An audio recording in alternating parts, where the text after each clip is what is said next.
100 शब्द प्रति minute Hindi short hand dictation. Ready start. सभापति महोदय, सदस्य के और सदन के माननीय सदस्यों द्वारा रखे गए इस गैर सरकारी बिल का मैं समर्थन करने के लिए खड़ा हुआ हूँ। इस बिल के समर्थन के साथ साथ मैं कुछ आवश्यक बातों की ओर इस सदन का ध्यान आकृष्ट करना चाहता हूँ। विधायकों के मुख्य रूप से श्रमिकों के कल्याण के बारे में चर्चा की गई है। श्रमिकों को अधिक सुविधाएं देने का कोई विरोध नहीं करेगा। सब लोग समर्थन ही करेंगे, लेकिन सुविधाओं के साथ साथ उनके कार्यों का भी विशेष वर्णन होना आवश्यक है। इस संबंध में मैं अब 2 महत्वपूर्ण बातें सदन के सामने रखना चाहता हूँ। अभी कुछ माह पूर्व सरकारी संघ की एक रैली हुई थी, जिसमें काफ़ी संख्या में श्रमिकों ने भाग लिया। इसमें विभिन्न श्रमिकों के श्रमिक शामिल हुए थे।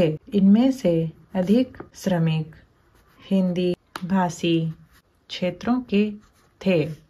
इस विधेयक का समर्थन मैं इसलिए भी करना चाहता हूँ कि इससे पूर्व इस विषय पर इस सदन में काफ़ी विस्तार से चर्चा हुई है और अधिकांश सदस्यों ने इस महत्वपूर्ण विधेयक पर खुलकर विचार रखे हैं। चर्चा के दौरान इस विधेयक के हर पहलू पर विस्तार से चर्चा हुई है। कई बार सदस्यों के विचारों में मतभेद भी उभरे हैं, किंतु चर्चा के अंतिम दौर में सभी मतभेद समाप्त होते देखे गए हैं।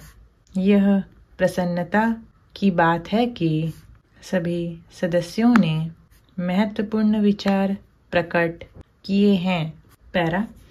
अतः मैं आपसे यह निवेदन करना चाहता हूँ कि जहाँ श्रमिक कार्य करते हैं, उनके मालिक का यह कर्तव्य है कि वह उनके बच्चों की शिक्षा का प्रबंध अवश्य करें और उसको उसी भाषा में शिक्षा दी जाए जिस भाषा को वे समझते हैं। इससे उनकी कुछ समस्या तो अवश्य हल होगी।